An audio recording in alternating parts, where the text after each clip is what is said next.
Bonjour à toutes et à tous. Pourboire volontaire dans les HCR à l'horizon 2022 et plus-value de cession de titres, c'est le programme du JT de ce vendredi 22 octobre.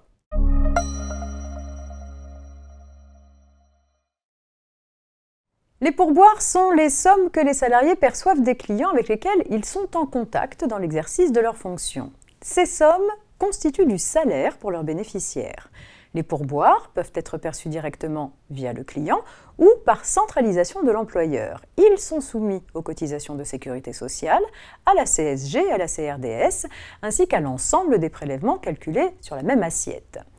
Lorsque le salarié perçoit directement les pourboires, il doit en principe reverser la part salariale des cotisations correspondante à l'employeur. Un amendement a été inséré dans le projet de loi de finances pour 2022 afin de mettre en place une mesure temporaire d'exonération de cotisations et d'impôts sur le revenu des pourboires volontaires dans les secteurs des hôtels, cafés, restaurants. L'objectif est de renforcer l'attractivité des emplois et d'encourager leur déclaration dans le secteur de l'hôtellerie-restauration, aujourd'hui limité par une pénurie de main-d'œuvre. Ces mesures s'appliqueraient aux revenus perçus ou réalisés entre le 1er janvier et le 31 décembre 2022, mais attention, ces mesures ne sont qu'à l'état de projet et devront encore franchir les étapes des débats parlementaires et de l'éventuel contrôle du Conseil constitutionnel avant une publication fin 2021 au journal officiel.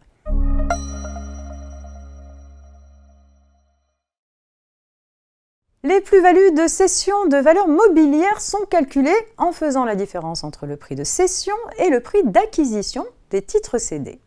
Lorsque le contribuable n'est pas en mesure de justifier du prix d'acquisition, l'administration est en droit de retenir celui-ci pour une valeur nulle et la plus-value imposable est alors égale au montant total de la cession.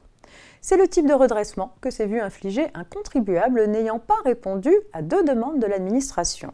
Celle-ci a donc mis en recouvrement un supplément d'impôt sur le revenu et de prélèvements sociaux.